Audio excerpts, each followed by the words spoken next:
My problem is what you currently are saying, okay? Not what you have done in the past, but instead what you chose to do after.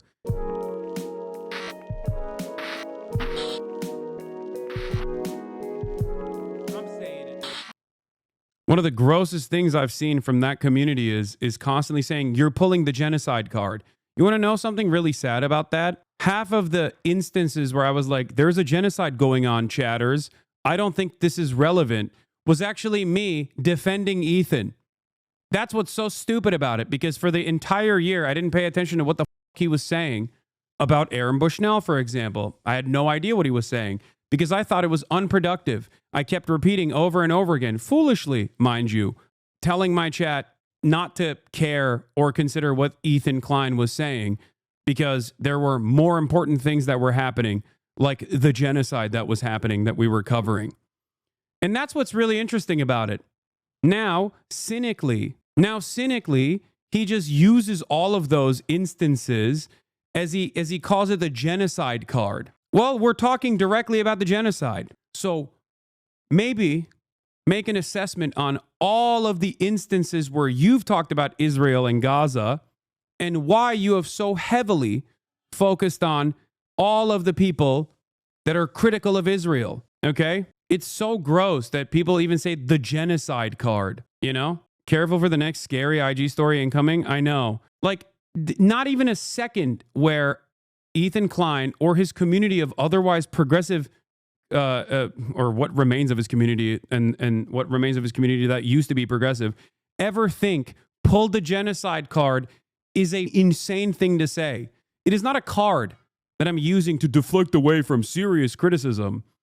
It's me quite literally saying, eyes on the prize. There is something more important happening here that you should be focusing on rather than petty ass drama. And for the better part of this past year, that was me telling my community not to focus on whatever Ethan Klein was saying because I thought it was silly and unproductive.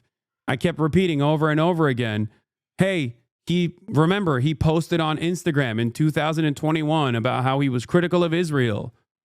How foolish was I? Holy shit. Become a hateful, abusive, narcissistic monster over the course of a year. He did not understand that I was trying to defend him when we had those conversations, when I kept telling him like, hey, don't say stuff like this. I know you're pro-Palestine. Don't say stuff like this. People are going to misunderstand you. Turns out I was wrong. Yeah, in the words of Shonda Black, if your N-word compilation is longer than your advocacy for the Palestinian emancipatory movement, then you probably aren't pro-Palestine. Nobody can have any nuanced conversation about this. Responding to criticisms over his mockery of Aaron Bushnell, Ethan Klein launches into a tirade directly out of the Hasbro playbook before inadvertently betraying his own cynical pandering. Why would you call me a Zionist when I have said all the things you want to hear from me? That's the problem. You know what I mean?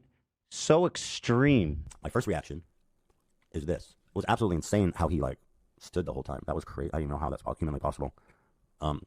Again, not to put this uncouth, but he's a champ at burning a lot. I mean, that sounds bad, but he did it really good. Does that sound bad? We have to make levity of things. Does that sound bad that he was really good? I mean that as a compliment. What the are you guys angry about, you weirdos? What did I do? My God, stop. They just say all I hear is Ethan no, but I don't understand what I've even said. Oh, chewing? Yeah, I'll stop that. Maybe they're just talking about the chewing. Could that be? Yeah, that's probably it. Wait, what did I even say that to mean? Like, give me a break. Holy shit. Didn't the guy do it because he wanted people to talk about it? Like that's what I'm doing. My point is this. First of all, I was stunned by the way that he stood through the whole thing. I mean, shit, that was wild. And really showed his true resolve to protest in that way. I can only imagine this. Yeah, this was when there was backlash in his community towards a lot of the things that he was saying.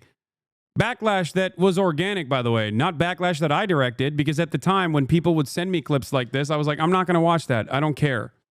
Okay? Just so you understand. At the time when members of his community would come in here because, post leftovers, people will be like, look at what Ethan said again. He's a Zionist, I promise. Okay? And I was like, hey guys, there's a genocide happening. I'm going to cover that instead. I don't really care about what Ethan Klein is saying about Israel or Palestine. He is not your enemy. And that's what I said over and over again for a year. Unimaginably charitable. And what did he do after all of that? He came after every single pro-Palestinian voice that was around me, that had ever worked with me in any capacity. And then he came after me too. And how did he come after me? With the most ridiculous clips. With the most ridiculous clips claiming that I was, scary, hate America, only have America bad perspectives, using some of the silliest sourcing I've ever seen in my entire life. There's a point in which he says, when we were having a back and forth about the Uyghur re-education camps, where he's like, oh, well, aren't they organ harvesting and doing death camps and killing millions of Uyghurs? And I'm like, no, they're re-education camps, which I think is unacceptable, okay? And that those re-education camps have actually closed down, according to an Associated Press article. He turned around and acted like there was no Associated Press article. Dog, that's your fault. You didn't Google it. And what you did end up Googling didn't even correspond to the evidence that you suggested that the concentration camps, the death camps, were still ongoing. He was using newer articles that were working on information from prior to our conversation. Wonderful stuff. That's what happens when you spend 6 months on ChatGPT trying to craft a compelling narrative about things that you don't understand. I heard some of the things that he said in his video, like how 1 million Israelis were displaced during the Nakba, which he calls the War of Israeli Independence, by the way. Okay? Not 1 million Israelis, sorry. 1 million Jews were displaced forcibly. More Jews were displaced during the Nakba than Palestinians, he said. That is the highest level of being misinformed. At that point, I don't even know if you're a Zionist or just a moron, okay? That's what he said. And his dumbass audience of progressive individuals ate that shit up. That's what I'm frustrated by. That's what I'm insanely frustrated by. Because Ethan Klein, for better or for worse, did cultivate a relatively progressive community. And now he's just a Hasbara bot, farming that community into a more reactionary position on a genocide for an apartheid state. An apartheid state that he lived in and hated when he lived there. It's crazy. Like, the level of historical revisionism in his anti-Hasan video is so insane. And people still unironically repeat that. Liberal-minded people repeat that. That is what frustrates me. People who are otherwise progressive turning around and being like, oh my God, if everything Ethan is saying in this video is true, and he says he's pro-Palestinian, then yeah, maybe there is definitely a lot of lying and obfuscation happening on Hasan's side. Insane. Literally has the Hamas Piker meme in the background of his entirety of his new video. Yeah, of course, that kind of shit it flies. Like, no one will ever bat an eye at that. Okay, no one will ever bat an eye at that, dude. But God forbid you say Sabra hummus is dog shit. Oh my God, it's the peak of anti-Semitism. I stubbed my toe. This must be Hasan's anti-Semitism. People don't want to collaborate with me no more. Not because I've had an extended crash out in public in the funniest and saddest ways possible that everyone can see, but most people are still too afraid to ever openly disparage because you sick your fan base on everyone, no matter how big or small, including anonymous Redditors who are former fans of yours, trying to engage in frivolous lawsuits to just expressly dox people. Not because you think you're going to win these defamation suits, but specifically because you want to dox them, and then openly talking about how you're going to tell every random person's immediate family members and places of employment that they're actually anti-Semitic for the crime of criticizing you. There was more Jews. What is this? Disinformation tracker, content nuke, part 2, Ethan lied for Israel. The 1940s. Ever book just a... He claimed yesterday that you crashed out and you needed intervention and that you live a sadly lonely life just streaming. Yeah.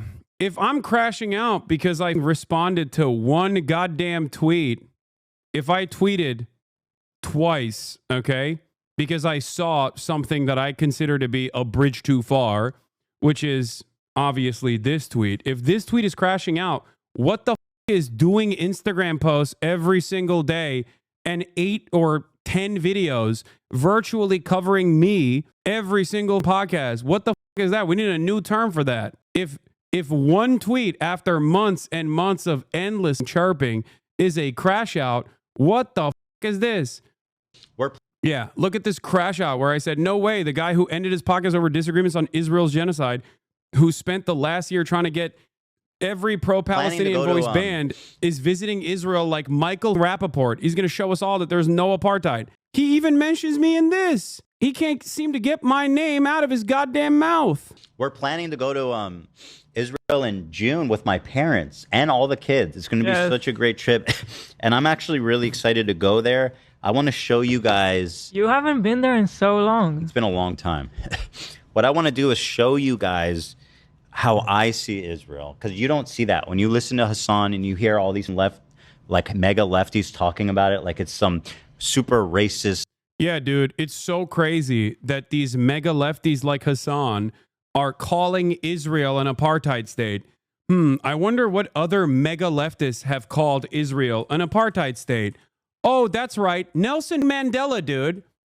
I don't know. I feel like he knows a thing or two about apartheid, don't you think? Mega leftist, dude. Nelson Mandela in Palestine, in his own words, on the 30th anniversary since his release from prison, the late South African leader remains an icon for the Palestinians. This was all the way back in 2020, this 30-year anniversary. Okay? I don't care about all the petty shit. Okay? I don't care about all the petty shit.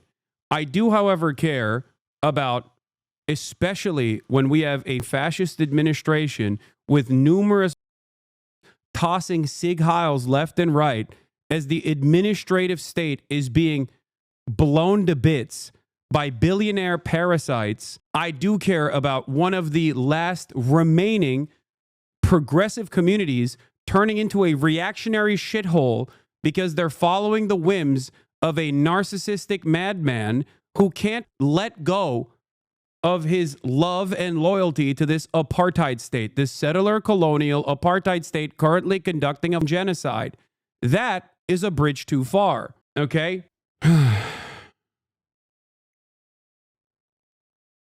He openly stated that the PLO, he openly stated his support for the Palestinian Liberation Organization during a town hall meeting in the U.S. broadcast on the ABC channel. At the time, it was still regarded as a terrorist organization by U.S. and Israel, okay? If you made an effort post video that does a historical dissection of the Hasbara slop, someone like Zach Foster, it would go so hard. Yeah. We identify with the PLO because just like ourselves, they are fighting for the right of self-determination. Arafat is a comrade in arms, and we treat him as such. In a 1977 speech on International Day of Solidarity with the Palestinian people, Mandela reaffirmed his support for Palestinian rights. We know too well that our freedom is incomplete without the freedom of Palestinians. The city in the West Bank, occupied Palestinian land, the same city that Ethan and Gila called a terrorist city, the city of Ramallah, okay? There is a Nelson Mandela statue. How ridiculous. I'm ashamed that there are so many people that straight up just dropped all of this stuff the moment that Ethan decided every single person that is a defender of Palestinian emancipation is bad and a terrorist, okay? It's shocking. It's shocking how that turn happened. Like, what happened to individual thinkers? What happened to progressive-minded people? He just purged them from his community, and then in the process, those who remained, I guess, were just rabid sycophants. It's like crazy, like Jim Crow style of society. Like, I can't wait to show you. Yeah. Yeah. Remember, he's talking about Israel. The mega leftists like Hasan are saying that Israel's a Jim Crow style society. Like it's some super racist, like crazy, like Jim Crow style of society. Like, I can't wait to show you guys how beautiful, how multicultural, how like free it feels for people, or just it's a beautiful place. It is. It's one of the most diverse places I've ever been. We're planning to go to so diverse. It's so multicultural and so diverse. Anyway, if you want to understand why it's ridiculous, obviously this in and of itself is frustrating to hear, okay? It's frustrating to hear. What? In response to you saying that Hamas wouldn't kill hostages because they're literally their bargaining chips, he went on to say that they killed the kids because, quote, they didn't want to take care of them. Yeah, I know. It's because, yes, because everything the Palestinians do are bad. Everything that Israel does, even if it's bad, it was actually in the direction of good, a higher good, okay? Hey, Hasan, I was just wondering if you're anti-BDS because apparently it's anti-Semitic, or anti-blockade, despite saying Nelson Mandela and the ANC blocking commerce was base, anti-JF Jewish Voice for Peace, calling them a slur, anti-creators for Palestine because they're not real activism, and also wants to show how non-Jim Crow like Israel is the whitewash the apartheid. Can you still be pro-Palestinian? Asking for a friend. They donated $6,500 one time. Yeah, $6,500 to the fundraiser that I was doing, by the way. You know, the main terrorist guy. So ridiculous. It's so gross to use this ongoing conflict, no matter which side you're on, this ongoing conflict, as a way to drive a wedge, as a way to just be like, this is my own personal petty project. It's always pure projection. When he says you're using the genocide card, it's like, no, man, you're using an ongoing genocide to go after people who are critical of the genocide because you can't cope with the reality that numerous people from the progressive community that you cultivated obviously had disagreements with the way that you were covering this shit. Creators also see all this shit, but they don't say anything because they don't want to draw the ire of his rabid fan base who will go after and harass people endlessly. Okay? Classic. Hold on. I gotta take Kaya out. A few of the racist lies Ethan tells in defense of Israel's apartheid regime and their I don't know what this video is, but hold genocide on. in I'm Gaza. gonna be back Is in it a second. really I gotta take insane Kaya to out. think that Jews, as an ethnic minority in Israel, would not be safe? Jews are the ethnic majority in the UN-recognized territory of Israel. They've been the majority ever since Zionist forces captured 80% of historic Palestine between 47 and 49. In that time, Zionist forces ethnically cleansed 80% of the indigenous population of Palestine. And ever since, Jews have lived as a privileged class in an apartheid state. After all, Israel is a country of refugees. If the Jews didn't come from Europe after the Holocaust, they came from the surrounding Arab countries. Jewish settlement and colonization of Yeah, this is what I was talking about when he said like 1 million Jews were forcibly expelled from surrounding Arab nations. Like, how ridiculous to make that comparison to the Nakba while simultaneously undermining the crime of ethnic displacement of over 750,000 Palestinians. Ridiculous. Pro-Palestine my ass. Once again, I ask everyone, is Ethan Klein stupid and not knowledgeable about the history of this country that he's defending? Or is he in bad faith doing propaganda? Historical revisionism. The expulsions that were planned according to Israeli, well, I believe he's no longer an Israeli citizen, but Israeli scholar Ilan Pappé were planned, okay? They were planned. The expulsions were planned, okay? They did a lot of violence in villages that had cooperative agreements with surrounding Israeli villages, specifically so that it would be easier to forcibly expel the other Palestinian villagers in other villages and also large cities. This was all a plan before the inception of the Israeli nation state.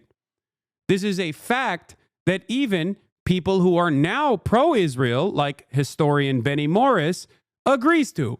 This is an established fact amongst the new historians in Israel. Okay?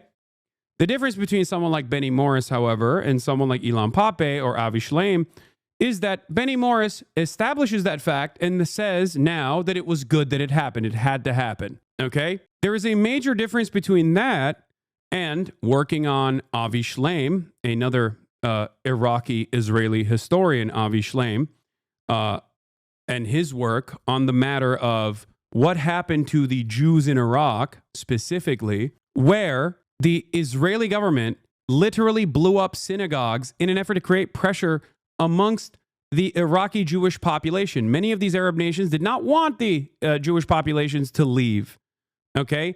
They either cut separate agreements with outside pressure if they were, under the protectorate of France, for example, or cut deals specifically with the state of Israel And on top of that, there was still a lot of violence that Israeli citizens, or not Israeli citizens, Jews experienced in these countries due to pan-Arabic nationalism at the time, and also due to the violence that the early Zionist brigades enacted upon the Palestinian villagers. Okay?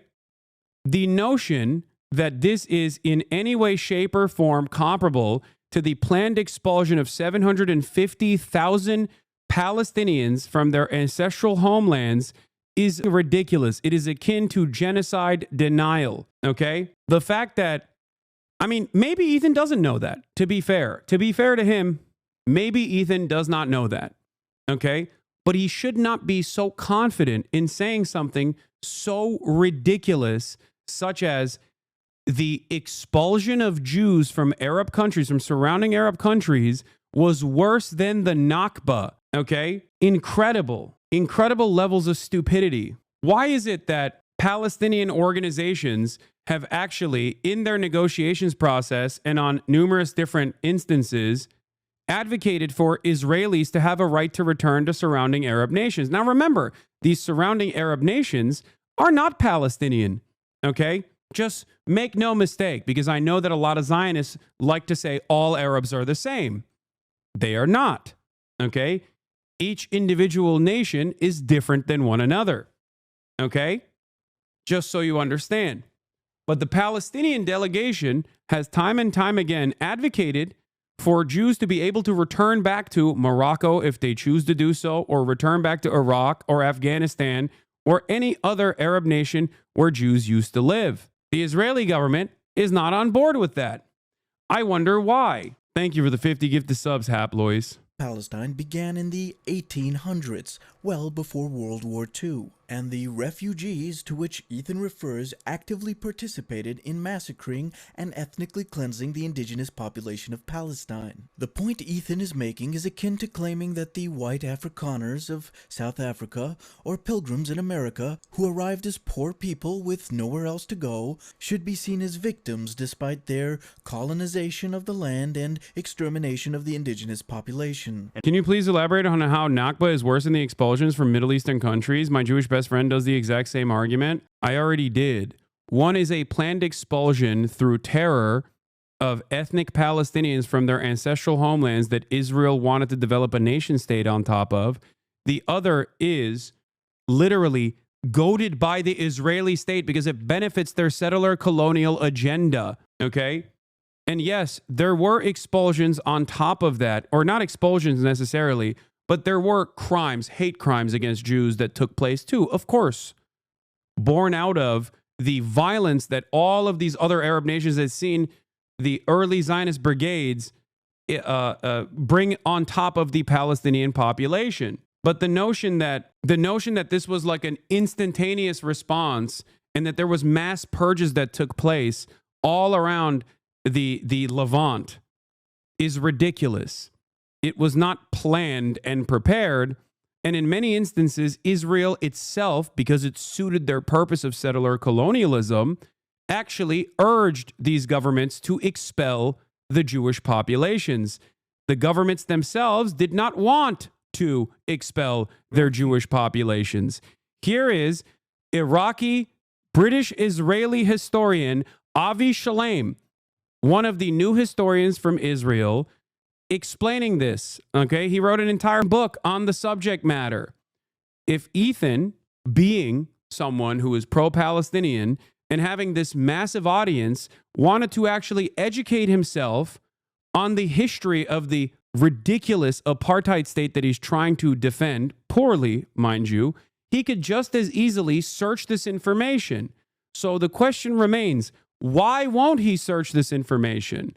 Why does he go on the attack, especially against others who he knows are not anti-Semitic, people like myself, okay? While there is a sea of anti-Semitism out there, why does he single out someone who has actively combated anti-Semitism over and over again? Jews were convinced that Israel had a hand in uprooting them. After the 1948 war, there was mounting popular hostility towards the Jews in Iraq. 5 bombs exploded in Jewish sites The series of bombs created a panic which led more and more Jews to register to leave the country. I met an elderly friend of my mother's, an Iraqi Jew called Yaakov Karkukli, who had been in the Zionist underground. One member of his group, Yosef Basri, a very, very intelligent Jewish lawyer, and his assistant, Shalom Saleh Shalom, were responsible for 3 out of the 5 bombs. Basri's controller was an Israeli intelligence officer named Max Binet, who was based in Tehran. The Arab expulsions were beneficial for the Israeli state's settler colonial project. Okay? Each individual country has a different history and a different association. But to claim that this was widespread anti-Semitism after Jews had lived in these countries under the protectorate of the Ottoman Empire for centuries is ridiculous. Okay? Because under the Ottoman Empire, Jews had the same rights that Christians did. It was seen as a safe haven for Jews. That's why there are so many Jewish people that historically lived in these Arab nation states. Okay? The idea that like there was mass expulsions or mass pogroms occurring in the Levant is ahistorical. Okay? And if you were to turn around and say, oh, well, they had to pay a tax, jizya, okay? Christians did too. Most of the problems against Jewish people under the Ottoman protectorate actually came from Christians regardless. It is ahistorical and ridiculous. This is Ottoman propaganda. These people treated us as second-class citizens in our own country. Okay. First of all, once again, chatter, it's not Ottoman propaganda. It's historical Jewish propaganda then, okay? Because the Ottoman Empire was broadly seen as a safe haven for Jews because Jews were victims of pogroms in the Christian Western European nations, in Europe in general. That is just the truth. And in terms of being considered a second-class citizen, okay, it is the exact same for non-Muslims across the board. I'm not saying this was the most woke, but in comparison to the Inquisition, yeah, it was infinitely better. The notion that there was unimaginable anti-Semitism happening in comparison to the Inquisition is ahistorical. Okay?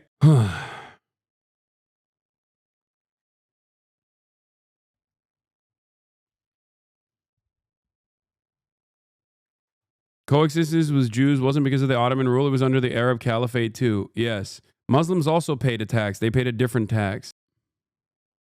History of Jews in the Ottoman Empire. Yeah. The existence of Jews in the Ottoman Empire is particularly significant because the region provided a principal place of refuge for Jews driven out of Western Europe by massacres and persecution. Anyway, this isn't a defense of the shit that the Ottoman Empire did. Of course, they're an empire, all right? But in comparison to, it was on the Jewish Chronicle too. What did the Ottoman Empire ever do for us? Quite a lot, in fact. Contrary to the prevailing view, the Turkish civilization had an egalitarian multicultural outlook which protected Jews. Anyway, before people say, oh, you only read the headlines, I've read this entire article on stream before, okay? Regardless, the only reason why I brought this up is because a lot of people falsely say that there is like a historic, ancient anti-Semitism among the Arab nations, okay?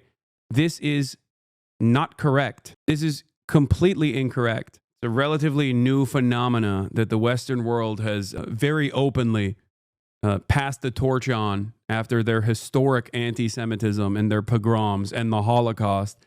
Now they, even in Germany, claim that the woke Muslim radicals are actually bringing anti-Semitism to Germany. Ridiculous. In fact, there was more Jews displaced than Palestinians during the Nakba.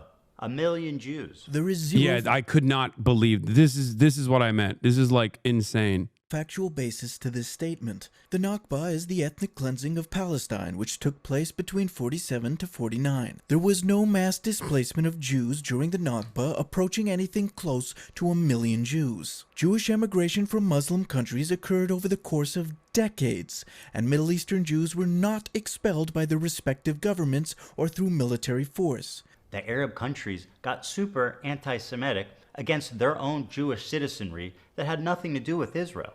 And as a result, they kicked them That out. had nothing to do with Israel. Like, what are you talking about?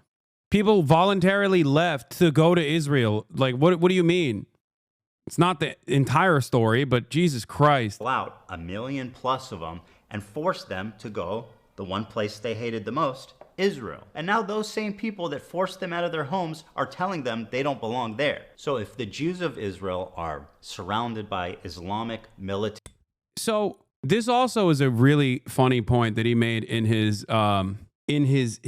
content puke, where he brings up Hezbollah and Hamas. Jews are surrounded by their enemies. What the f is Hezbollah or Hamas in 1948? Both Hamas and Hezbollah were developed as not even Hezbollah, but Hamas initially was a literal Islamic charity that turned into a resistance group against Israel. Hezbollah developed as a resistance group against Israeli occupation. Okay? Many decades after Israel was even created as a violent settler colonial enterprise. Okay? Absolutely ridiculous statement. Incredibly ahistorical. And not only that, but I'll take it one step further. Okay? In terms of Hamas being a Muslim Brotherhood carve-out and an Islamic charity, Israel itself tilted the scales in Hamas's favor numerous times. Why did Israel do that? Because they correctly predicted that, well, not completely correctly, but they predicted that they would be easier to dominate. They would be easier to destroy because they would be able to get very little Western support as opposed to the secular, Christian, and socialist resistance groups that were under the PLO. Israel tilted the scales in Hamas's favor time and time again because they were worried that the Western world was too sympathetic to the plight of Palestinians when the Palestinians that were speaking about their own victimhood, their real victimhood in the hands of Israel, happened to be socialist, secular socialist, leftist Palestinians. Israel assassinated all of those leaders, okay, including Ghassan Kanafani, who very famously never even held a gun, him and his family members, immediate family members. Now, why would Hezbollah form in Lebanon? Maybe because Israel expelled Palestinians into Lebanon, members of the PLO into Lebanon, and then Israel decided to invade Lebanon. And the Lebanese population was like, okay, well, we have to fight back. What the f is this shit? And that's how Hezbollah came into the equation. None of this was there when Israel was invented. And Israel's inception is a violent one. It's just cry, bully, perceived victimhood nonsense. This is pure pro-Israeli propaganda. It's historical revisionism, and it's ridiculous. If you have done any reading whatsoever on the inception of the Israeli state or the inception of the resistance against the Israeli violence in numerous countries around Israel, you would know that this is a ridiculous thing to point to. terrorist groups. Ethan racistly suggests that all Arabs and Muslims should be regarded as the same people. Hamas and Hezbollah never forced Jews out of their homes and did not even exist at the time of the Nakba. These resistance groups formed under Israeli occupation as Israeli forces brutalized, massacred, and dominated their people. By the way, oh yeah, keep sucking Hamas dick, bitch. I know. Keep refusing to learn about history, man. Keep refusing to learn about history. The funniest part about this is that I have probably poured countless hours of not only research, but commentary by directly talking to academics as well All of that is readily available on my YouTube. You can watch any number of different videos, okay? But instead, you just plug your ears and go, la, la, la, I can't hear you. Okay, it's fine. It's hilarious hearing shit like that when you know anything about medieval history and know how even Al-Andalus in the 700s was noted for giving Jews protections to the point of where most Jews migrated there from Christian kingdoms, which led to a golden age law. Being a historian sucks, man. Yeah. Where does he get his info from? I don't know. I have no idea what his sources are for. It's just him retelling Israeli history. Is it really that crazy for them to not feel safe as an ethnic minority, even a Oh man, the poor Israelis, the ethnic minority. Amazing. Yeah, I wonder why Israelis feel unsafe in this area. You can either look at the situation and go, it's because everyone around us is anti-Semitic and they just hate Jews. Or you can recognize the reality that has unfolded in very obvious ways over the course of the past 15 months. Because this is not the first time Israel's behaved in an insanely violent manner. After all, the inception of the Israeli state was a violent one. I'm a third-generation historian, and I've come to the realization that you can educate people on any piece of history, and when they hear one thing they don't like, they just lick their own balls and tune things out. Yeah. Wasn't the whole thing that Israelis don't feel safe? Yeah, of course. This is literally the mindset. Yeah. Israel and Zionism, in its contemporary interpretation, or even in its historical inception, has always been a ethno-religious supremacist project. This is why I say Zionism is a fascist ideology. Okay? You can masquerade it as perceived victimhood. You can masquerade it as serious security concerns, but that is the reality. And that is precisely what the Nazis did as well. Okay? Nazi ideology didn't just magically exist one day and everyone was like, all right, I guess we hate the Jews now. No, it was a carefully crafted dehumanization mechanism that inevitably led to the Holocaust. Okay? For years and years, Nazis first dehumanized Jews with already the existing historical anti-Semitism in the region. Okay? And beyond that, they obviously made security concerns all the time. They kept erroneously claiming that Jews were a parasitic force that was dominating both the aspects of labor through trade unions and through Judeo-Bolshevism, but also simultaneously they were controlling the money supply in the highest state of society, and also the academia, because they were elites that were making Germany a morally degenerate hellhole to undermine German superiority. This was the argument. We look back at that argument and say, well, that was ridiculous that they said that. Except the lesson that you're supposed to learn from that is to not repeat it. Okay? You're supposed to understand how ridiculous and how violent that endeavor ended up, and then go, we should definitely not repeat that ever again. Instead of repeating the same talking points, but instead of saying it about Jewish people, you now say it about Arabs. It's ridiculous. Nazis made arguments about their own security considerations as well. It was erroneous. It was ridiculous. a little bit? Israel is by far the most aggressive state in the Middle East, constantly seizing land from neighboring countries and waging large-scale massacres. Israel itself has not withstood anything resembling the level of violence it has brought against the people of Palestine, Lebanon, and Syria. These are not the actions of a state that feels unsafe as an ethnic minority. These are the actions of a hyper-aggressive, expansionist European colony backed by the most powerful empires in history. And that's pretty much the entirety of our disagreement. This was not the entirety of Ethan's disagreements. That's funny. Ethan denied IDF war crimes like rapes. How is this systemic rape as part of the institution of Israel? And the bombing of hospitals. And I'm relieved to say that it was looking like right now almost certainly not the IDF. And I think everybody should be relieved to know that. Ethan, this is extremely painful to hear. Well, I'm sorry that it's painful to you that the IDF didn't kill a bunch of people in that hospital. My condolences to you. You're spreading propaganda, Ethan. You're a moron. Ethan and his wife, Ela, who served in the IDF, bragged about Ela invading the West Bank and terrorizing the local population. A base that was far from my house.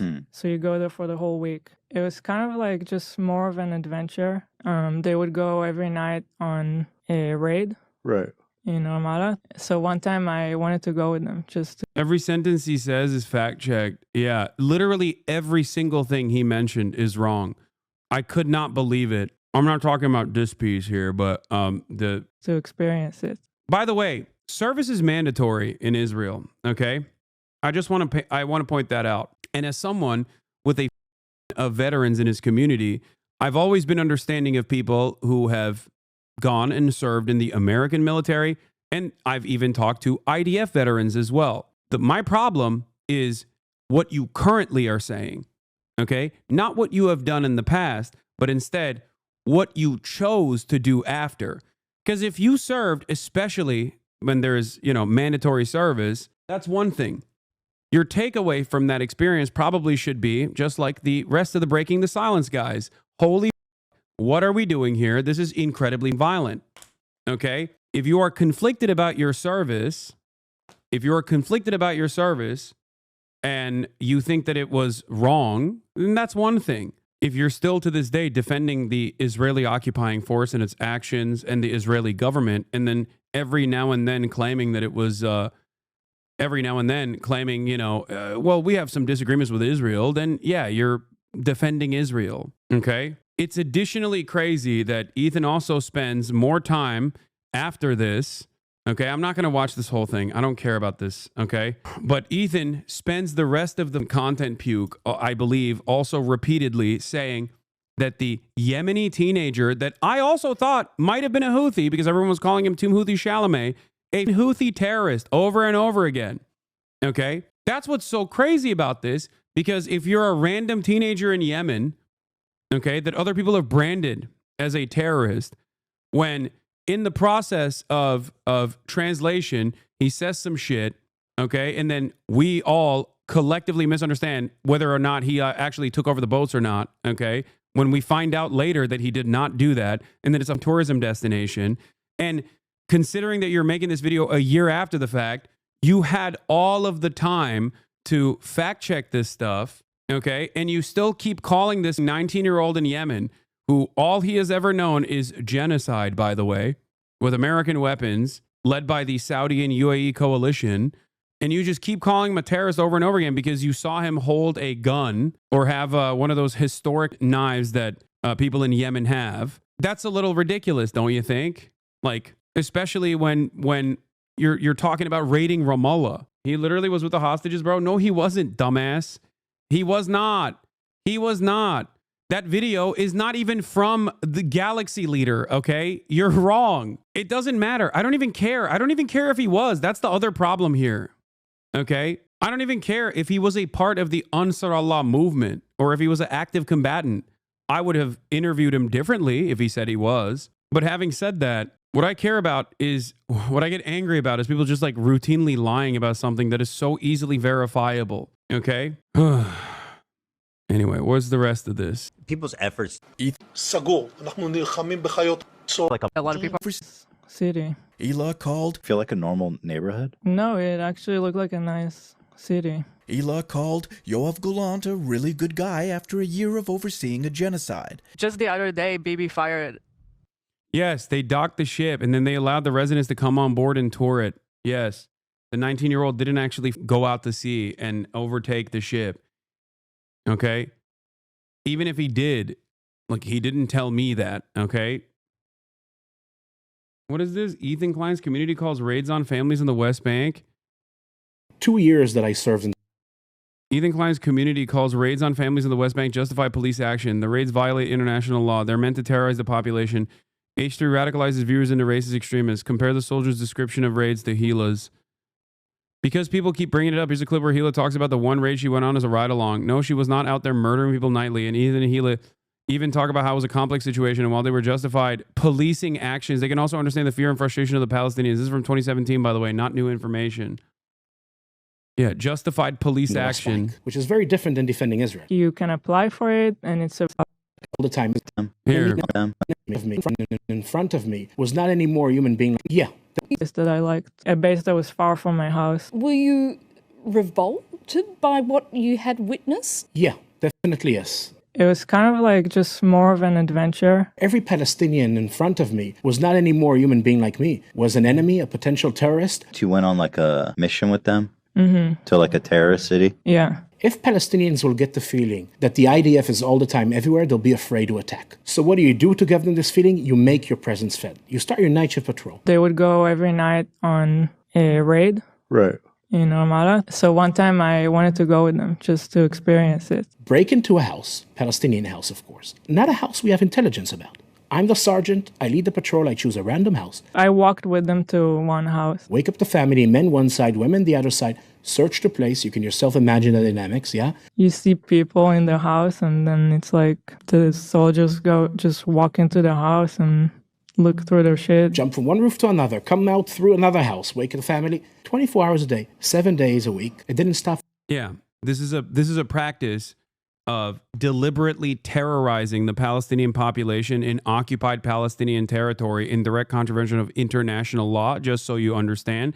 Make no mistake, okay? This practice was done specifically to terrorize the Palestinian population of Ramallah and to always be active, okay? To always, what's the term for it? There's a specific term for it, and I think he mentions it in this interview. I'm going to misremember it, but that right there is terror. That right there is purposely done to terrorize the civilian population of Palestinians. Okay? No, not panopticon. No, there is a specific military term for it. And no, mowing the lawn is the Israeli practice of blowing up Gaza. I forget what it's called. Anyway. For 1 second. Does it feel like a normal neighborhood? No, it actually looked like a nice city. The idea is that every Palestinian will feel the military is right here. It's to do what we call in the military, ליצור תחושת נרדפות, to create the feeling of being persecuted. This is not an action of a rogue soldier or officer. This is your mission. There is no way of doing it nice. People are so easy to judge Ela for doing mandatory service in Israel, right? Everybody goes, I would have objected. I would have chosen to go to jail and be ostracized by society. They took. That's not even my expectation. Like, that's literally not my expectation. Okay? I have also literally talked to I've talked to people who refused to serve and even went to prison in Israel. Okay? Conscientious objectors like Tal, if you remember. And I've talked to IDF veterans as well, who then became conscientious objectors, who are members of the Israeli Knesset. For me, what you say now matters a lot more. Yeah. Took me with them one time, even though they're not supposed to, because it was not my job. They did it just because I asked and I'm cute. You asked and because you're cute? Is it possible for an Israeli soldier to serve in the territories with a clear conscience? I don't believe a soldier who served in the occupied territories has clean hands. It's not that every soldier murders innocent Palestinians, but no Israeli soldier who served in the occupied territories, his hands are clean after that. Because at the heart of what you do, there is no way of seeing Palestinians as equal human beings. Anyway, the point is, this person is also an Israeli occupying force veteran, okay? But I have a lot of grace for people who understand what they did and then use that experience to warn others about what the Israeli occupying force is doing. This is what breaking the silence does. That is their entire job. Okay? Was the word you're looking for called mapping? No, it's when they go into a house and they just like break into the house and turn it around, turn it over, and terrify the Palestinians in the house. I think it's called like an outpost. Like it's called like outposting or something. But the other term I was looking for is, yes, making their presence felt.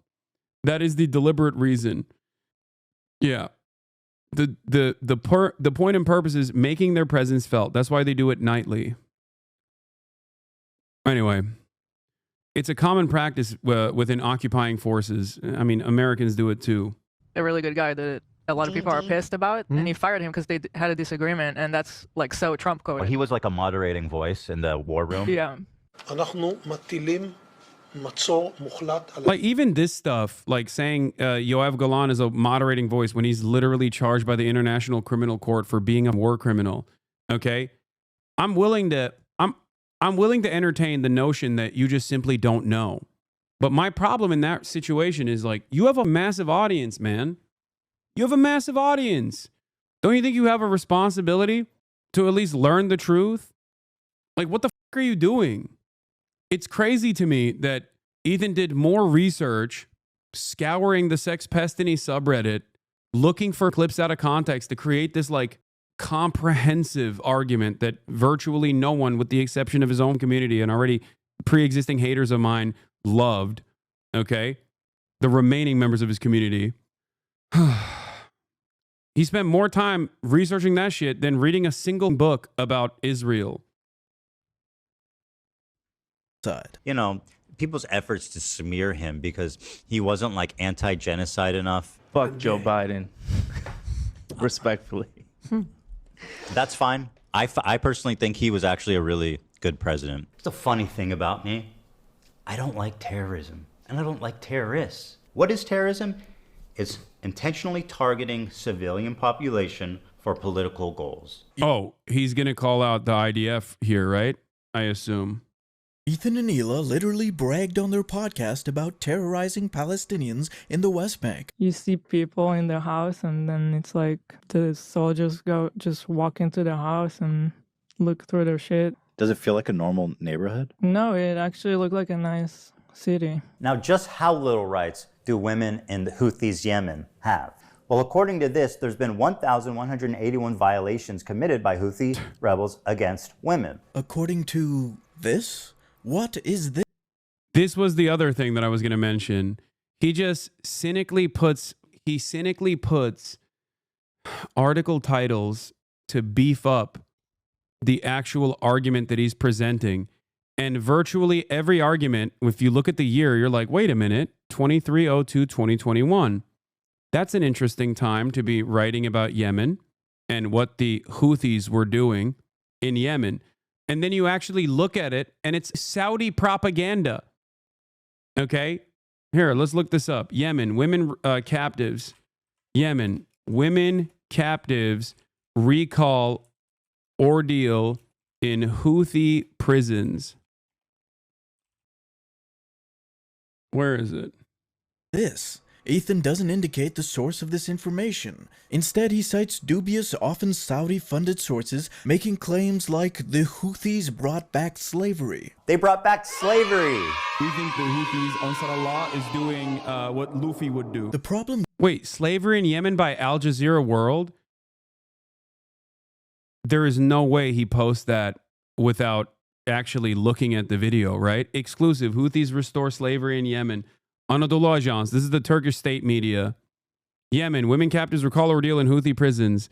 The 3 Yemen-based human rights organizations have accused Iran-backed Houthi rebels of committing civil rights violations amounting to war crimes. A joint report issued by these groups has documented 1,181 violations against women that include murder, torture, enforced disappearance, and sexual violence. Wessam Basindoa, director of the 8 March Yemeni Union Women, one of the authors of the report, said that women and children in particular suffered. The report aims to shed light on the types of violence. The report has documented 274 cases, quoting testimonies of released prisoners like Nazma Mohammed. The report claimed that she was kidnapped on March 24th, 2019 by Zainabiyat, a women's military group established by the Houthis. She's currently receiving treatment in Cairo. Bro, the video was a legit fact check. You're double fact checking. During the interrogations, providing coordinates for Arab coalition, being an agent of America and Israel, shocking facts about sufferings. Where does the report come from? What is the human rights group that has made this report? Because I know the exclusive Houthis restore slavery in Yemen article actually comes from a Saudi outlet. Like this is literally just a random Saudi outlet that said that. Bad empanada fact check. So I just want to make some shorter clips here, going over some of the most egregious parts of Ethan. An interesting claim, isn't it? So let's check Saudi-backed, because it's like citing the Yemen army saying this. Yemen army removes 300,000 Houthi landmines in liberated areas. Slavery in Yemen is definitely like slavery by Saudi-backed elements being resisted by the Houthis law. Yeah, the slavery in Yemen, I'm pretty sure the Al Jazeera word slavery in Yemen video that came out was literally talking about how the Saudi-backed administration was doing slavery in Yemen, and not the Houthis or the Ansar Allah that was doing slavery in Yemen. With these claims is there's no credible, independent organization that... Yeah, Al Jazeera one is from 2014 and is the group prior to the Houthis that did slavery. Like, if you look at this, it's from 2014, dog. Slavery in Yemen. Despite government denials, this investigation uncovers evidence of slave labor in Yemen. It's in 2014. You addressed this already, by the way? I think you forgot. No, I've addressed this thing that people claim, and I'm not in the business of defending the Houthis anyway, with the exception of the actions that they took against the Israeli genocide. That's it. Having said that, however, oh yeah, this is the article that I remember, the Ashkar al-Awsat exclusive, Houthis restore slavery in Yemen. This is literally just a random Saudi propaganda piece that wrote this article while they were doing a genocide in Yemen. It is a Saudi paper owned by Arabic International Newspaper, headquartered in London, a pioneer of the offshore model in Arabic press. The paper is often noted for its distinctive green-tinted pages. Although published under the name of a private company, Saudi Research and Marketing Group, the paper was founded with the approval of the Saudi royal family and government ministers and is noted for its support of the Saudi government. The newspaper is owned by Faisal bin Salman bin Abdulaziz Al Saud, a member of the Saudi royal family. The article that he's using is literally a Saudi royal family-owned propaganda paper that literally released this report literally while they were doing a famine in Yemen, okay? They had a blockade and a man-made famine in Yemen. Thank God they were liberating the restoration of slavery in Yemen by killing everyone in Yemen. Dude, wait, that's a weird coincidence. How can you be sure? What do you mean? Wait, wasn't he using the Turkish site? Yes, the Turkish site will also, the Turkish state apparatus is also going to use the same sourcing. Remember, the Turkish government is a NATO government. Hello. The Turkish government is pro-Israel. Regardless of what Recep Tayyip Erdogan says, if you are unfamiliar with how these things work, for example, that's why you come to me and I describe to you how this stuff works, okay? That's my job. What the Turkish government says and what the Turkish government does are entirely different things, okay? The Turkish government, for example, will claim to be anti-Israel, but the Turkish government will then still continue engaging in shipping with Israel, even after Recep Tayyip Erdogan, in order to quash the masses, freaking the out about their existing logistic chain, their supply chain with Israel, will then turn around. Yeah, the Saudi-aligned government of Yemen didn't flee to Riyadh until March of 2015. The Al Jazeera video came out in 2014. Exactly. Saudi Arabia also is a U.S. ally, by the way. That has verified them. They come straight from Saudi state-funded media, which provides zero evidence to back their claims. To put this in context, the Saudis, with the support of the U.S. and UAE, spent a decade starving and massacring the Yemeni population.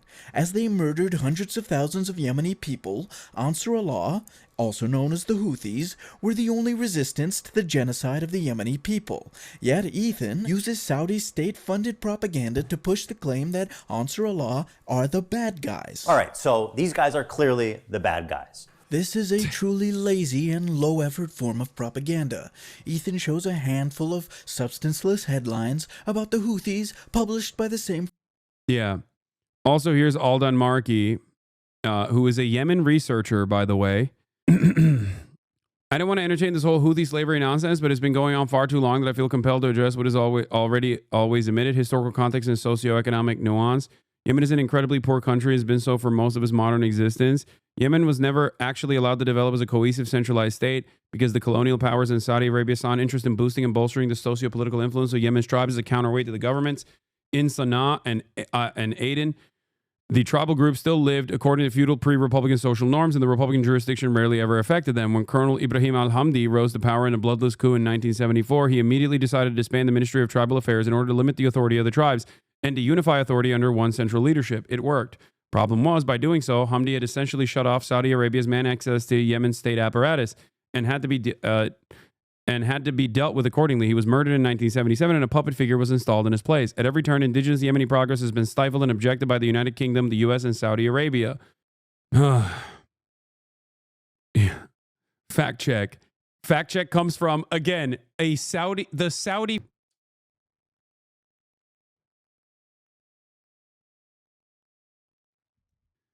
No faction, be it the Houthis or any group, has ever announced an institutional reintroduction of slavery. It is impossible to hold them accountable for the practices of isolated and desperately poor communities in the rural areas. Poverty remains to be the primary reason for these phenomena. So this actually goes through the fact that there is still slavery practiced in certain tribal areas, but given that there has never been real centralization, that it has never been legal. It hasn't been legal since 1962. But, you know, when you're getting genocided and cooed all the goddamn time, it's a little difficult to control that sort of thing.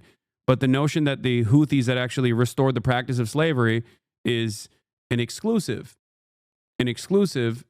born out of this Saudi royal family newspaper. I wonder why they wrote this article while they were, you know, I wonder why they wrote this article while they were starving the Yemeni population. This isn't to say that the Houthis are wonderful people either, mind you, okay? For me, their domestic affairs, especially given the material conditions in Yemen born out of imperialism and born out of unimaginable poverty that you will never, ever in a million years be able to even comprehend, okay? Ironic because the Saudis also literally do practice slavery, but that's besides the point. I'm not going to get into that, okay? But the notion that like they're definitely going to clip this so it looks like you're defending the Houthis. I don't care, okay?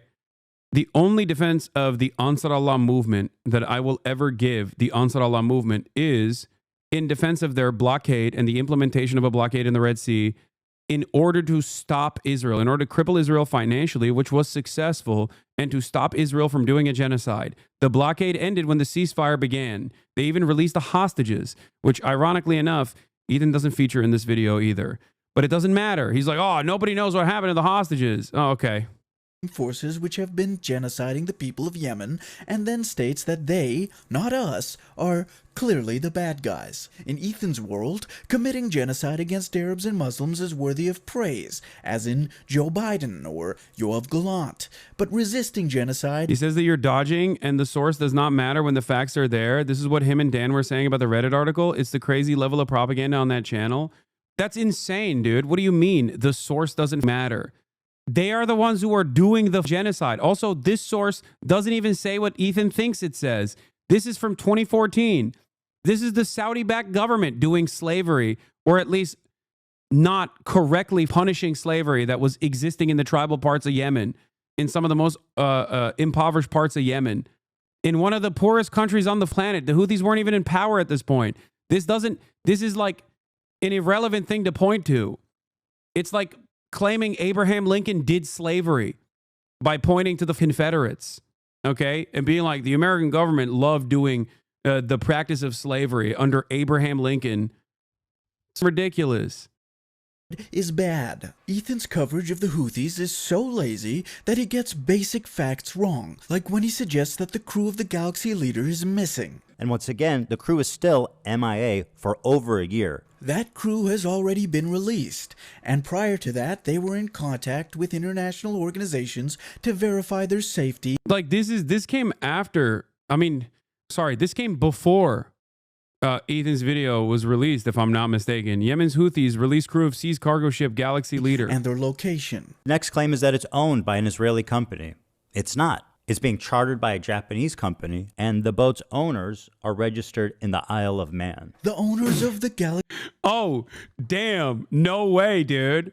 I guess it's awfully suspicious that the Isle of Man seemingly, okay, the Isle of Man seemingly just has incredible industrious individuals that love maritime law, okay? Yeah, Isle of Man, the powerhouse of industry. Or maybe Isle of Man is easier to put on the ship manuscript. I don't know. Which one could it be? With a handshake from the Yemeni Army High Command, Yemeni jewelry and souvenirs from their host country, the majority Filipino crew of the seized Galaxy Leader car carrier left Yemen on board a chartered Omani airplane. The crew had only appraisal to grant their Yemeni hosts.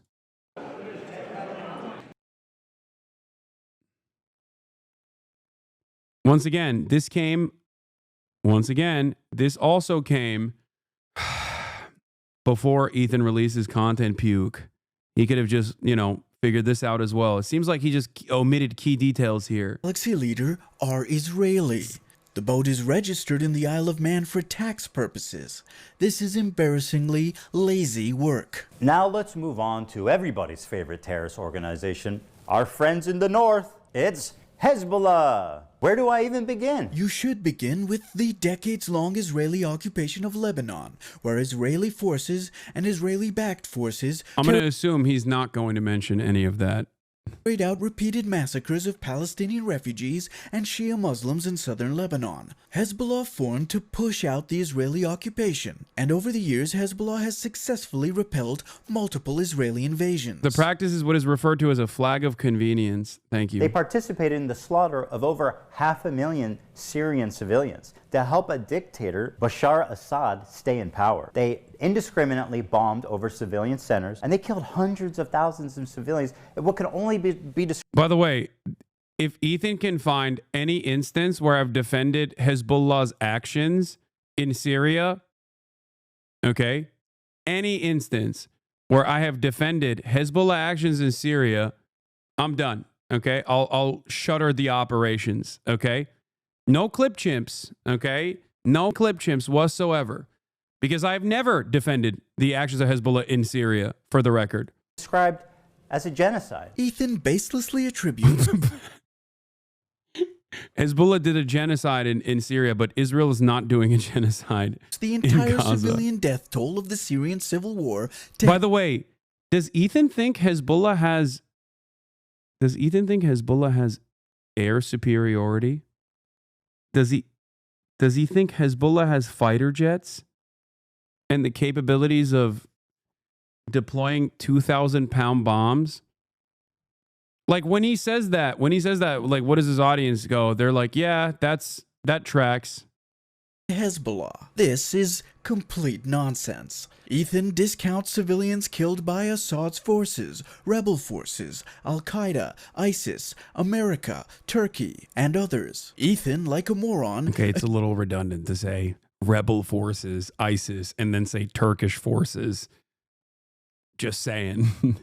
It's all kind of under the same umbrella, all right? Like they were all being trained by the same guys. Even the Kurds were being trained by the same guys, ironically enough. It was like a 7-side civil war, and you got Hezbollah on one side for sure, okay? Let's say they're a separate entity. You have Bashar al-Assad, who's, awful, god-awful. You have Russian forces, and then you have other warring factions and terrorist groups that are literally fighting each other, and virtually all of them are either directly or indirectly by way of Turkey and NATO training, funded by the United States of America. Okay? It is insane. Ethan is also so easily called like 3 different things a genocide, but has not and will not say that Israel is committing a genocide on Palestinians. Yeah. Attributes all deaths to Hezbollah simply because it suits his propaganda purpose. The quality of this argumentation is less than garbage. They are a designated terrorist group by the U.S., by the EU. Okay, oops. All right. U.S. and EU have starved, raped, tortured, and murdered millions of Arabs and Muslims over the last several decades. Hezbollah formed to defend the people of Lebanon against such massacres, to defer to governments which have been actively committing genocide for the last year and a half, governments which have invaded and destroyed multiple countries across the Middle East. It's not a terms of service violation. By the way, Israel's currently invading South Syria because why not? I mean, I know. Why would they? Why would they not do that? Okay, they're unrestrained, and also there is definitely TOS violations here. Whose armies rape and torture populations en masse, as the authority on who is and isn't a terrorist is a sick joke. And now, let's move to Hamas, the catalyst for this entire thing. Like a true Israeli propagandist, Ethan doesn't consider the brutally violent apartheid state of Israel and the daily beatings, kidnappings, torment, harassment, I think one of the craziest things about this is that if Ethan had like charitably listened to what I was trying to explain to him at the time in November 2023, he probably would have spared himself so much heartache and an entire year of like losing his mind as to why his fan base did not like these guys and had sympathies for these children. Okay? That's what's like it, because I was trying to explain to him to the best of my ability, and he was just like, la la la, I can't hear you. In certain circumstances, he literally did do that. Oh, like this isn't some internet drama or beef or whatever, okay? Hey, for what it's worth, when people mention a random tweet you had about Syria forever ago and think you don't care about Syrians, please put a moment of this on the screen. Oh yeah, we must help Syrian refugees. When I said, oh hey, now the world cares about Syrian children, which is a tweet that an American Enterprise Institute government stooge always points to all the time to say that I don't give a fuck about Syria. I literally was writing this article at the time, and I was mad that people didn't give a fuck about Syrian refugees. It is a completely and utterly contextless tweet to post when I literally have documented, like when I have personally, time and time again, defended refugees across the board, defended people's lives that have been destroyed. That's what's so crazy. But these people would rather live in a lie. Oh, hey, everyone, it's time to care about dead babies in Syria. Social media told me so. Yeah, to all the idiots commenting, Hasan was frustrated that people don't care about these atrocities unless it's trendy to do so. He'd been talking about Syria for years and released many cries about it, including this one from 6 years ago. Yeah. This is the big slam dunk that people have where they're like, no, you don't understand. He's actually pro-Assad. Yeah. I saw someone use that tweet as evidence that you were an Assadist. Glad to know the full context. Yes, dude. If someone tells you that I am in favor of, why do you think people who don't like you give you any benefit of the doubt? I mean, it's not the people that don't like me, but it is definitely other random people that probably are confused by it, you know? This is for those people who have gotten lost in the sauce. Torture, rape, and murder of Palestinians as the catalyst for the Hamas response, which provided the pretense for Israel's genocide in Gaza. They steal foreign aid from the people of Gaza. This is a lie. The IDF allowed gangs... This is pure Hasbara, dude. This is what I mean. The entire content puke was just all Hasbara. All of it is shocking. It's truly shocking. It's also additionally shocking that he tried to claim while doing pro-Israel propaganda, he tried to claim that he actually was pro-Palestine and pro-Palestinian. XUC watched his content, Nuke, and ate it up, believing most of it. Yeah, because he's a moron. I'm sorry, okay? If you agree with this video without any information prior or after, okay, without searching any of the information to fact check it, then yeah, you're kind of a dumbass. It's on you, really. To steal aid and shot the officers guarding the aid, saying that they were Hamas affiliated. Ethan is spreading Israeli propaganda specifically designed to justify their policy of starving the population of Gaza. This is straight genocide support. For example, why are all the Hamas leaders billionaires? The statement isn't this AI? That Hamas leaders are billionaires has no basis. Also, they're all dead. Like, Israel killed all of them. The f are you talking about? In fact. Also, Hania, the lead negotiator for Hamas, was not only murdered by Israel, but so were his children and even his grandchildren. Sinwar died fighting on the battlefield with nothing to his name but a pack of Mentos. But he's not going to deny the violent rapes that took place. That is way beyond the pale. No victims have been identified. No perpetrators have been identified. No physical evidence has been identified. No medicological evidence has been identified. None of the very few alleged witness accounts has been corroborated. And alleged witnesses Oh, those were real? They were upscaled with AI? Oh yeah, we looked at those photos before.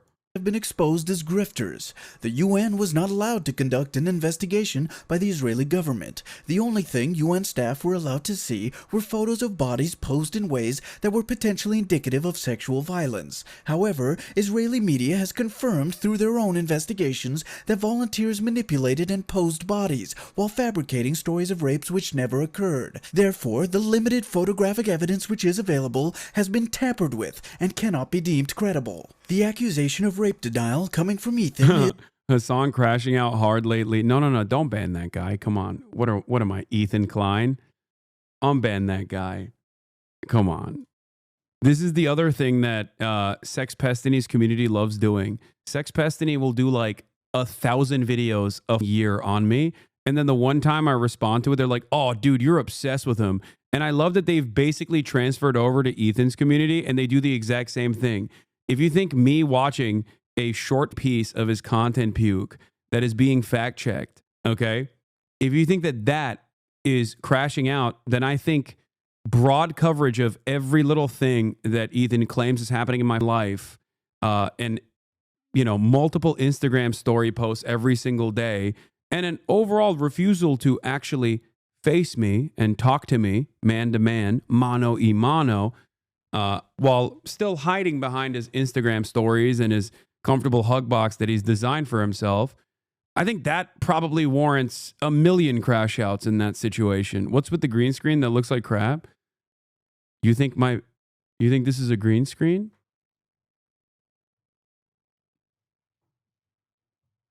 This.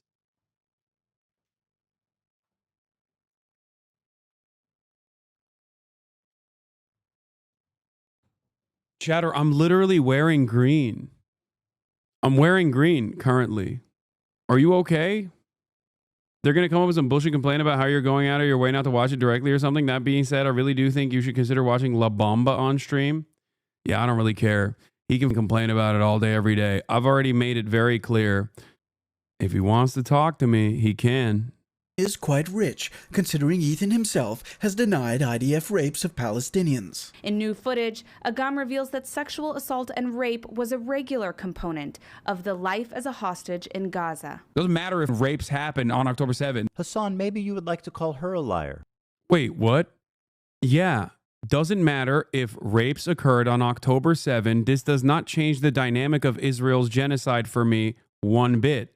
Ethan, do you think it's appropriate to genocide the Palestinian population in its entirety because of suspected rape on October 7? That's crazy.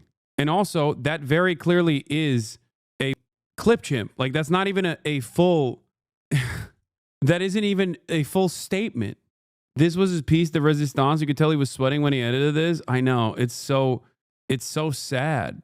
Brother, you broke bread with this man. How does this not make you fly off the walls? He's clip chimping you so hard. I don't know. I mean, what am I going to do? This is nothing I haven't heard before. Also, it's ironic because I'm quite literally arguing with the chatter that there is a likelihood that rapes did happen. A chatter was like, why don't you deny the rapes on October 7? And it's me literally saying, I can't tell you definitely that rapes didn't happen. And there's a high likelihood that they did happen. That is the saddest part about this clip chimp, is that if he actually moved beyond the Sex Pestini subreddit to source his information directly, he would have probably figured out that I wasn't even advocating against what he thinks I'm advocating against. Goldstein never claimed to have been raped, nor to have witnessed any rape in Hamas captivity. She only relayed rumors. These facts are mischaracterized in the clip that Ethan features, which comes from ILTV, an Israeli propaganda channel that makes English-language content specifically aimed at spreading Israeli propaganda to the Western world. Ethan is acting as a direct Israeli propaganda mouthpiece. And it gets worse. As if Ethan couldn't stoop any lower, here he is supporting... Wait, I know that you're spoiling the Wednesday show because he's going to lose his shit. I know. You know what he's going to do? He's going to do exactly what he's done before, okay? In the case where I'm calling rabid, far-right, insane terrorists, like settler terrorists, that were burning aid going into Gaza. I called those inbred in the same way that I call the KKK inbred, okay? He literally turned around and said, those guys are probably just nice guys doing charity. Why would you think that they are inbred? Why would you say that they're inbred? It's because you're secretly anti-Semitic or overtly anti-Semitic. They're charity workers. And you know what else he did? He cut the part where I describe who those guys are. So that's precisely what's going to happen. Throughout this entire hour-long process, Ethan is going to most likely clip key parts of my reaction and, one, cry that I'm watching someone else's video because I'm too afraid to respond to him or something, which is idiotic. Okay. I have already said I would respond to him directly. Okay, that's number one. What more do you want? I'm here. It's my statements that you've clipped out of context, and it's something that I've addressed a million times over. That's number one. Number two, okay? Throughout this entire content puke, he just over and over again either clips me out of context or directly just operates on false information, okay? Straight up false information. Information coming from parties that have every reason to lie, like the Saudi royal family newspaper. He then watched a clip from Sex Pest and he's Reddit where they edited out you showing the context of them settlers as extremists destroying aid and pretended like you had no response. It was insane. Can you, if someone can find me that, I do want to see that, because I have not seen his actual reaction to it, but I heard that he actually literally clipped me out of context while I was offering context to the first instance where he clipped me out of context. It's pretty crazy. Yes, the clip he showed you after your correction was cut to make it look like you were yelling at an innocent chatter for moving the goalpost when the previous 30 seconds was you providing 2 levels of context. No, it's not inbred douchebags in the background. Like, these are just dude. dudes standing a back nation there. entirely Like, comprised of messy. And this is an ongoing like joke with this community. These are just benign dudes. Just, I don't know what the fuck they're doing. Yeah, I reacted to this. I reacted to this clip on stream. Okay? I reacted to this clip on stream and I re-offered the context. Okay? I re-offered. Is this the part? Oh, here, look at this. Look, here, we'll start here, okay? Ethan Klein's content nuke on Hassan Piker backfired beautifully by North Star Radio 13 days ago. Okay, look at this. Oh, really? Well, you moved the goalpost. It's like, but you didn't answer. You didn't tell him what they're doing. Congratulations. Enjoy the distinction. Sims is a dumb f***ing standing by every syllable of that, okay? What she did was abhorrent. And by the way... Oh, and I got another shout out in this video. Thanks for keeping the Comrade Casey spirit alive. You spent the next year constantly ripping into, suspiciously, a lot of, not myself, but other people of color. I'm not calling myself a person of color. I know it's going to get clipped out of context here as well. And then you're going to be like, meh, meh, meh, meh, whatever. No, just noticing that you have just been going after a lot of... This guy is really throwing spaghetti at the wall. He's accused me of being racist. And that to me is... Wait, I'm not... Okay, first of all, I don't think I need to accuse Ethan Klein of being racist.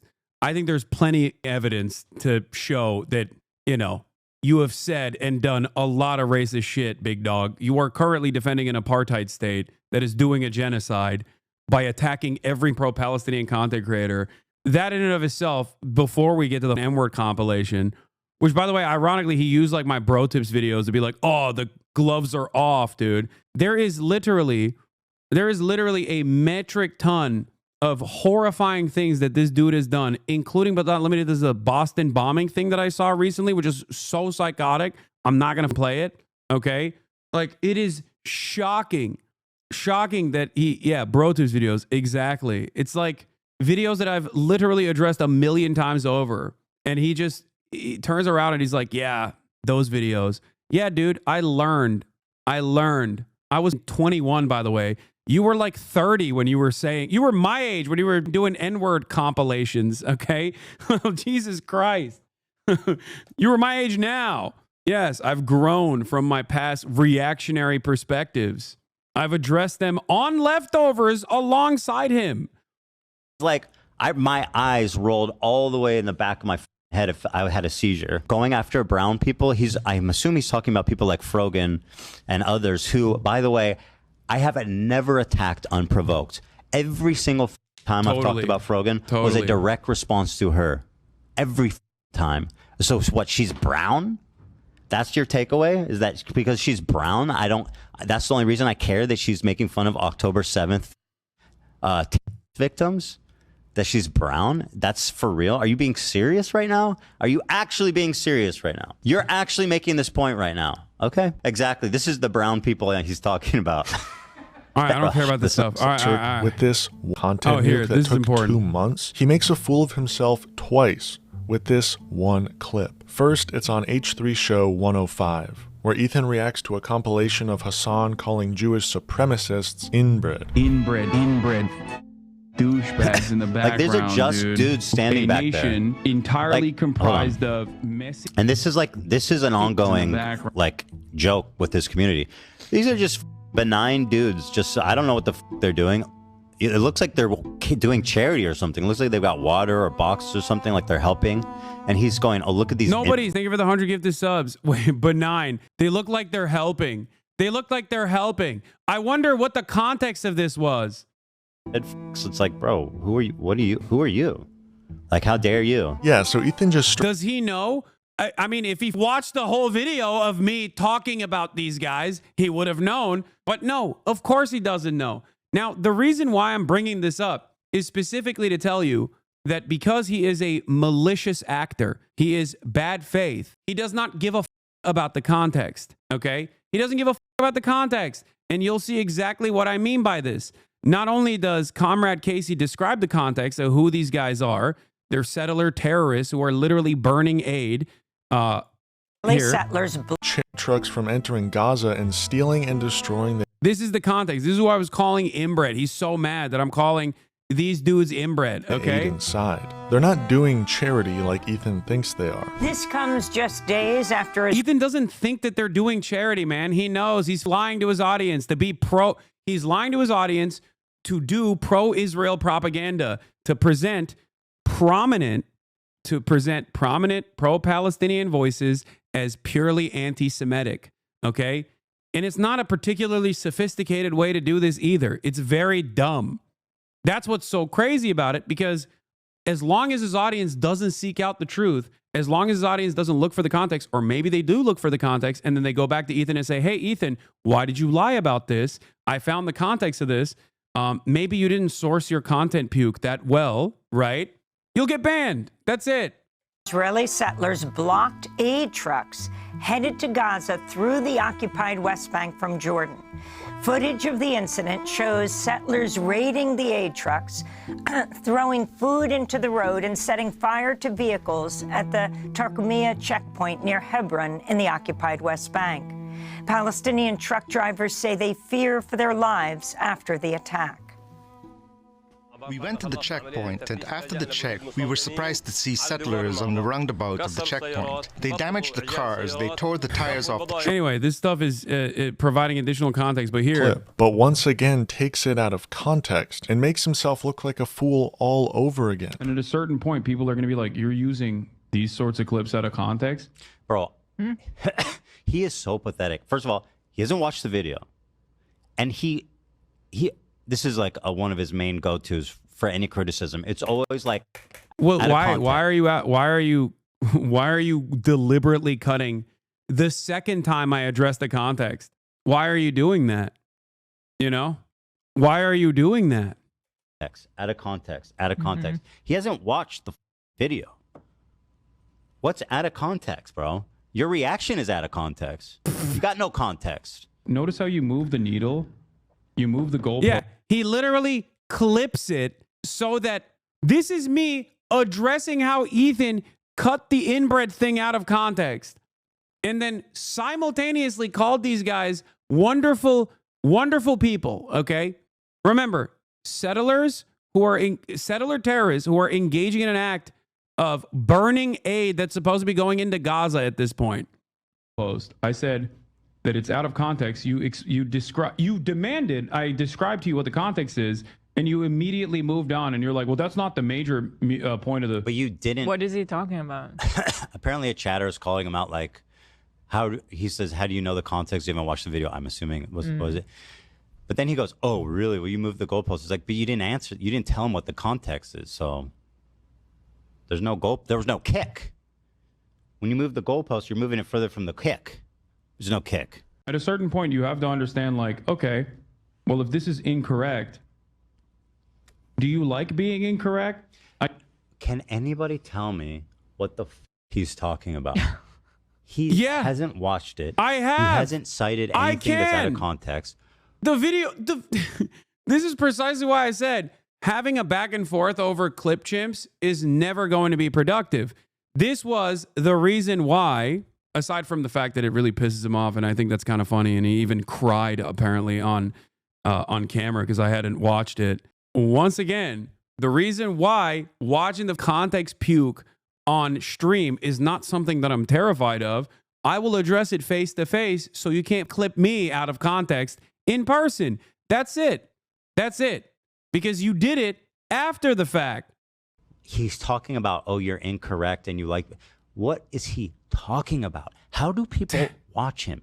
He literally will talk and drone on about nothing. He just. Why do people watch him? Why is he so handsome? I hate it. Oh, why do people watch him? He just regurgitates words. It's just word vomit. Like, what are you talking about? You're making it seem like this is a formative work. It's very clear what the intention of the video is. Dude, you haven't seen it. And also, notice how you move the needle. You move the goalpost. I said that it's out of context. You demanded I describe to you what the context is, and you immediately moved on. And you're like, well, that's not the major point of the video. You didn't do the context thing. Yes, I did. You didn't see it, dumbass. I love that him reacting to this and going, I don't understand it. I don't understand it. What is he talking about? Hey, man, why don't you look at the full clip and not just the parts that you got from the sex pestiny community, from the sex pestiny subreddit that has migrated over to your subreddit now? Why do you do zero research? Also, it's not even sex pestiny at this point. Like, why the doesn't Dan interfere and go, hey, maybe there's more to the story? Like, holy shit, Dan, come on, big dog. What the is going on here? Like, what is happening? Explain At a certain point, you have to understand, like, okay, well, if this is incorrect, do you like being incorrect? I guess you do. How do you know they're incorrect? He's not. What is he saying? If you missed it, here's the part of the video Ethan very conveniently skips over. Chatter was asking for how certain things are clipped out of context. Here, this is a great example. Inbred douchebags in the background. These are just dudes standing back there, entirely comprised of and this is an ongoing joke with this community. These are just benign dudes. Just I don't know what the fuck they're doing. It looks like they're doing charity or something. It looks like they've got water or box. They're doing charity. Like, you have to be insane legitimately to think that I would look at a bunch of Jewish guys doing charity and call them inbred. Okay? You would have to literally be insane. Here's the context. Remember, by the way, this is a video that he quote unquote researched for months. Or something like they're helping, and he's going, "Oh, look at these." It's like, bro, who are you? Who are you?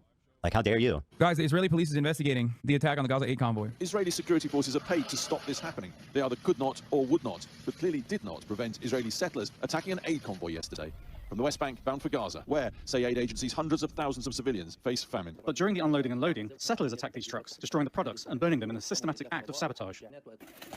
A continuation of images seen yesterday as settlers destroyed food at the same crossing point. So, does that make sense?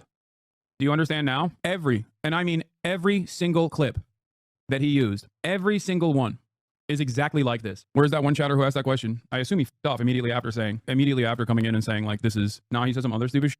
I mean, that's clearly not the messaging of the video. If you're saying his claim is you scared him, do you have any media literacy whatsoever? Do you think I need media literacy to understand a YouTube drama slot video? Like, what are you talking about? You're making it seem like this is a formative work.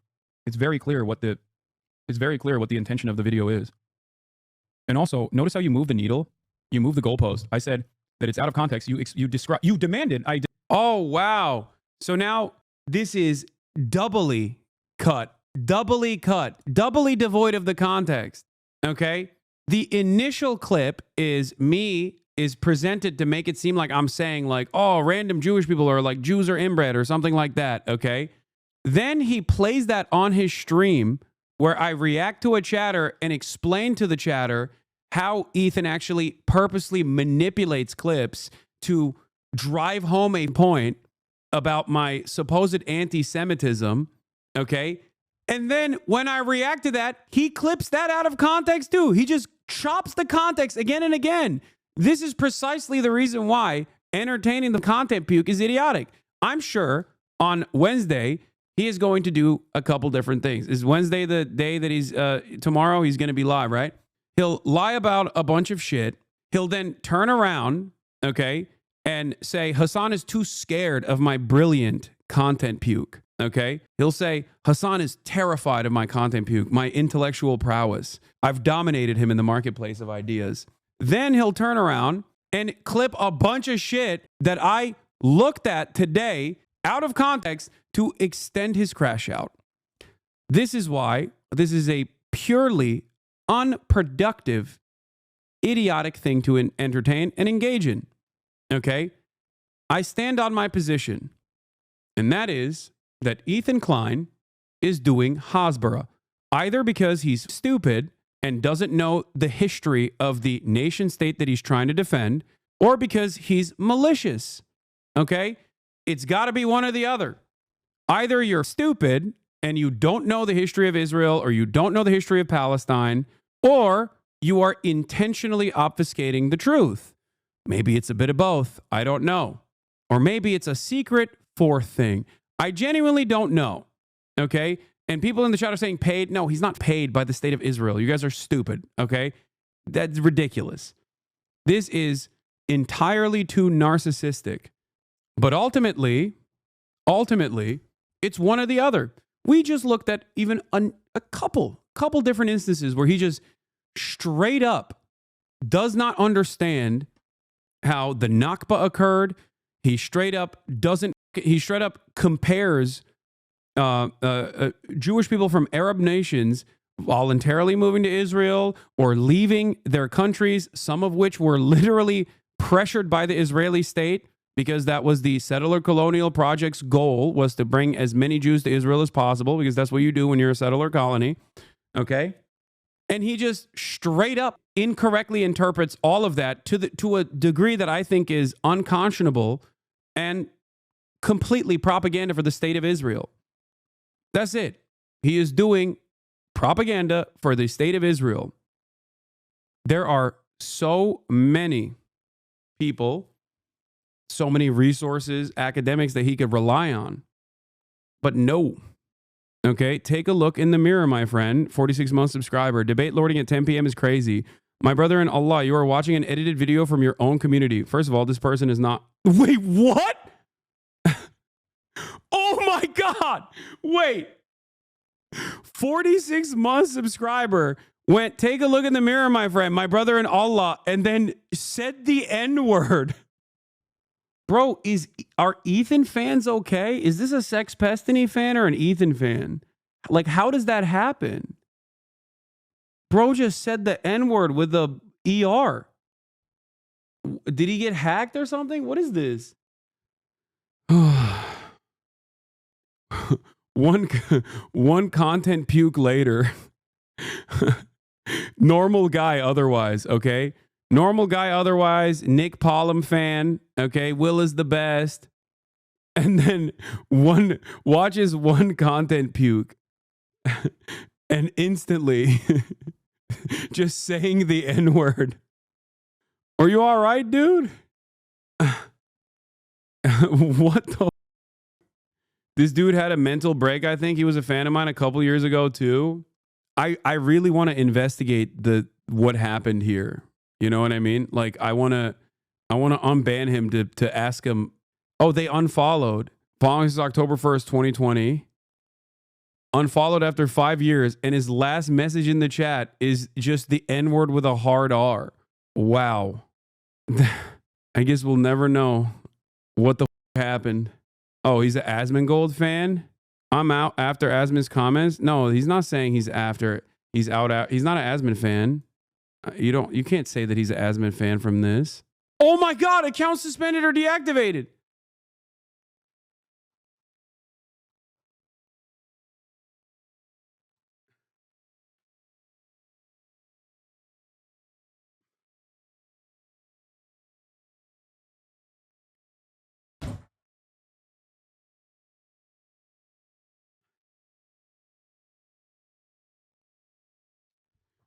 One of the funniest things that people don't understand is that I probably have like 11 Twitch moderators in my chat at any given moment because of the political content that I cover. And if I'm actually in violation of terms of service, they'll clap my ass cheeks. Okay. This is why people don't understand that others who routinely violate terms of service by saying the N-word or telling me to kill myself oftentimes get, you know, clapped instantaneously. That's why it's so funny when they're like, yeah, dude, Hasan is in the pocket of Twitch. Meanwhile, it's like, no, they're making sure that I'm not up and saying some shit that will make it to front page news. Anyway. Describe to you what the context is, and you immediately moved on, and you're like, well, that's not the major point of the... But you didn't... What is he talking about? Apparently a chatter is calling him out like, he says, how do you know the context? You haven't watched the video. I'm assuming it was it. But then he goes, oh, really? Well, you moved the goalpost. It's like, but you didn't answer. You didn't tell him what the context is, so there's no goal. There's no kick. When you move the goalpost, you're moving it further from the kick. There's no kick. At a certain point, you have to understand, like, okay, well, if this is incorrect, do you like being incorrect? Can anybody tell me what the he's talking about? He hasn't watched it. He hasn't cited anything that's out of context. He's talking about, oh, you're incorrect, and you like, what is he talking about? How do people watch him? He literally... I like that he clipped it out of context, or at least got it from Sex Pestini's subreddit out of context, and now he's just confused by it. He's like, what is he talking about? Why are people watching him? It's like, brother, you have the capacity to look for the context. You know what I mean? You have a whole team of producers and shit over there. Like, you could just be like, hey, Dan, can you pull up the stream for from when Hasan said this? It's so perfect that they noticed something seemed missing from the clip. He felt something was off. Literally will talk and drone on about nothing. I mean, how can you be so confident in your hallucinations that you make such a foolish error? I guess when your very progressive audience gets replaced with Destiny fans who flood your subreddit with clipped out of context footage, that's how it happens. Oh, but Ethan doesn't know Destiny. So that can't possibly be the case, even though this post and this post and this post and this post were either from the Destiny subreddit or from the H3 subreddit posted by someone active on the Destiny subreddit. I mean, just look at this chart from overlapping communities on Reddit. The blowback from the content nuke really started to materialize in H3 show 106. Anyway, there's a recent stream where he clips out someone mentioning bad empanada. The crew compared you to Asmund and the... What? And dumbass says the moldy doesn't matter. It's all bullshit. I don't want to look at that. I don't want to see Dan saying some shit. You know, he's employed. Okay, it's gonna break my brain. I don't want to see that. Okay, that's for me. That's a bridge too far. Okay, I don't want to hear it. I don't want to think about it. That's, you know, don't show that shit to me, please. Stop. Okay. Is a reconciliation possible? Brother, what are you talking about? This man is literally spending insane amounts of time not only lying about me in like very obvious, very noticeable, very silly ways, but also he's actively defending Israel, which lying about me is one thing, okay? Make all the drama slop you want to make, okay? Go ahead, King. But coming out and just doing the shittiest Hasbara that I've ever seen is unacceptable. Sex criminal Destiny, whose community he used to source most of the disinformation featured in this video. Take, for example, this clip of the streamer Destiny. He was permanently banned for what he said here. That community is never worth engaging with. There's just no point in doing it. Like, it's too, the risk of me, like, ending up getting, like, permabanned and my life destroyed because of these, like, inbred, disgusting losers is, like, it's just not worth it. It's just totally not worth it. And, okay, you know, fair enough. If you're going to be consistent with the enforcement, then, you know. Yeah. Please, Twitch, ban Hasan. Please ban Hasan. They don't even care. They're just making up lies about, they don't even care if they're making up lies about you. Cry more. Who cares about the lies against you, lol? You're confused by everything. You're slow. All I hear is crying. Nobody's terrified of you, homie Lamau. Nobody cares. That's what. Cry more. Who cares about lies against you? Dude. Brother, please. I need you to understand something, okay? It's not even about me, okay? If you feel this way about anybody, you gotta check your priorities, dude. That's crazy. What do you mean? Who cares? Lamau, cry more, who cares? I mean, I'm not even crying. That's... They're actively clipping this on Twitter. Seek help, my man. This is not good. Truly, it's not good for you to have this level of hatred in your heart, you know? But yeah, like I said, they'll clip stuff from this limited reaction that I had, also out of context, and they'll go off of that context and we'll continue the farming operation, you know? But you do have to address the Biba situation. Gila literally said they hate you. I know. It's weird. I don't know why. Oh my God, watch the video. You watched some of the video. Oh my God, cry more, baby. Yes, I'm crying. I'm crying really hard. It truly destroyed me hearing Ethan clip shit out of context and then complain over it over and over again with spooky music. Like, oh, he keeps saying Jews are inbred over and over again. Hasan, you should put a clock on how long you've been live. Someone on screen so these clips become obviously clipped. It doesn't matter. It's also funny because then they're just like, we'll say some racist ass shit. You laugh at dead babies, lol. You have hatred for dead babies. When I met Ethan Klein, he was surprisingly rude. Hasan is oddly hot in a way that shouldn't make sense, but absolutely does. He's got that rugged, slightly unkempt look. Why do they need to make sure you don't say some shit that makes it to front page news if you're the one who isn't racist? My sister unalived herself because of you. You laugh at dead babies, lol. Are you okay? At least this one got banned before he dropped the hard R. God damn, dude. People are really coming out of the woodworks today, huh? Let's have a friendly place, a safe environment. It's calling a minority group inbred, which results in a permanent ban. Okay. Okay, has anyone else done that? Yes, Ethan, you. After following around Hasidic Jews and secretly recording them. The Jewy Jew, not just this Jew like, me or Hila, but this is home of the super Jew. The Jew, the dirty, grimy, jacket-wearing Jews. Real dirty ass. Nasty.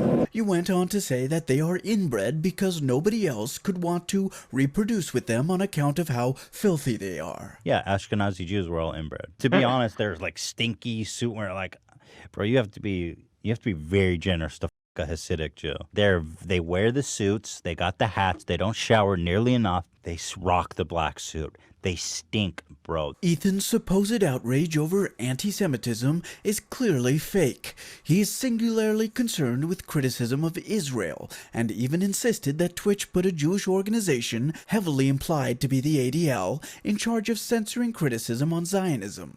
It's official. Twitch has said Zionism as a slur is no longer allowed, people. So who's going to make that call? If it was like some Jewish advocacy group that was involved in these decisions, then I think like, okay, that might be legit. For the record, the ADL considers all criticism of Zionism to be anti-Semitic. Ethan is an uneducated moron who is spreading political disinformation in defense of a genocidal apartheid state. Jesus Christ, dude. Bro, I came into watching like a month ago, so this is a ride. Ay. Yeah. Can't believe I love how your ops like E and Diddy Saltman have constantly defeated, looking constantly disheveled, knowing how pathetic they are. I mean, what do I say? Jesus Christ. I feel like this community in and of itself is already knowledgeable enough that if I were to just like play the content puke on its own and just walk away for the 2 hours and 30 minutes or however long it is, you would already be able to address it in real time. Hasan Reactions, one of the best ones in the React channel.